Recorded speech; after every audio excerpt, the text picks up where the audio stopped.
Hi, and welcome to Whatever Etc. number 20, The Boundary of Struggle, Violent Existence, September 11th, 2012. I'm sorry I've been away for a little while. Unfortunately, on August 27th, my brother, Granville Paul Buffalo Brown, died.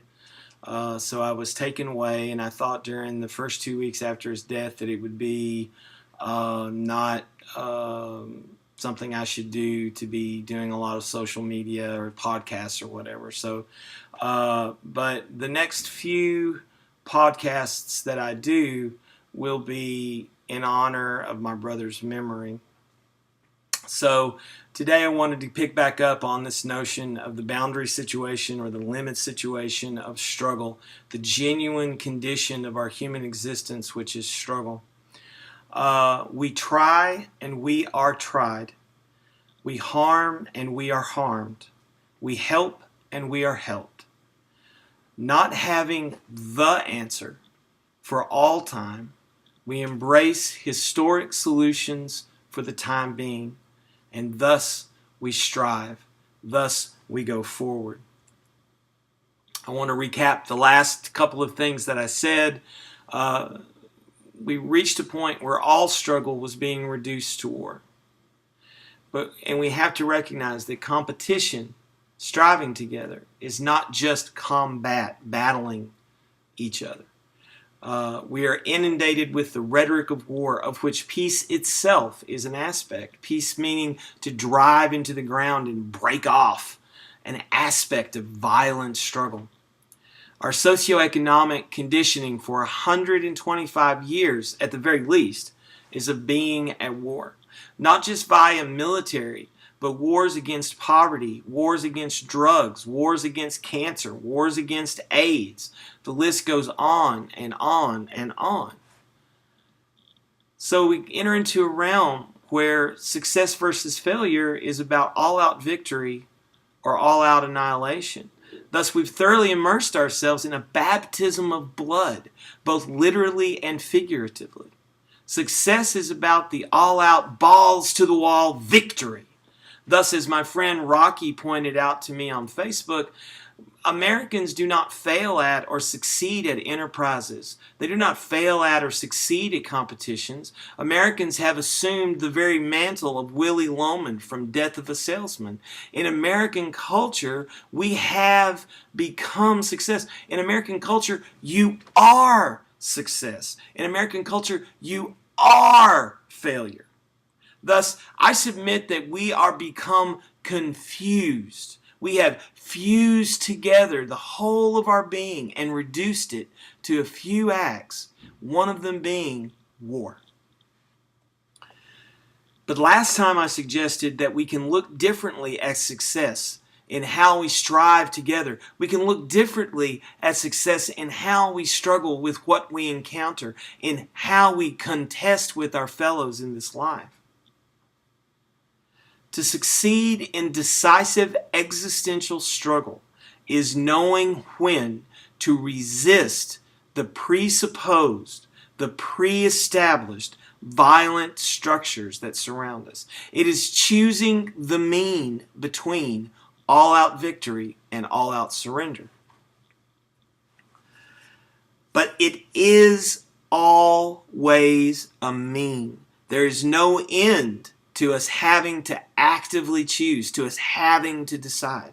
Either we take responsibility to stand our ground when necessary, or we fall crumpled beneath the feet of those who refuse to recognize their own limitations, their own limits. We have made a lot, actually, recently in the last couple of years out of bullying. This is an age-old problem, and we all know that it's an age-old problem that goes from childhood into adulthood and even into old age. We can decide not to bully, not to be violent, but we must also decide to refute bullying and to refute unnecessary violence. Thus, we must remonstrate. That is, we must object. object to our own unnecessarily forceful acts and to those we see going on around us. We must protest unnecessary force if we would ever achieve to a place for meaningful contest with our fellows, for meaningful striving together or competition with our fellows. We must remonstrate, point back, show again and again where we have reduced the broad limits of struggle to nothing but the narrow limits of war. Thus, education begins. Thus, education begins. To be more than learning or memorizing the pre-established structures and biases which have been demonstrated to us again and again. Education becomes an active leading out. Educare means to lead out. Education becomes an active leading out, a leading out of the caverns created by accepting the status quo, the false limit of the broad horizon of struggle, of accepting the status quo without comment, of rolling over and limiting ourselves without protest. I do not call those who are listening to me to protest for the sake of protest. I do not call those who are listening to me to take up protesting what's going on around you before you've situated yourself sufficiently to protest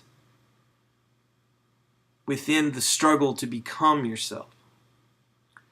You must change yourself. You must become the change. I think it's as Gandhi said, become the change that you would recognize, that you would see in the world.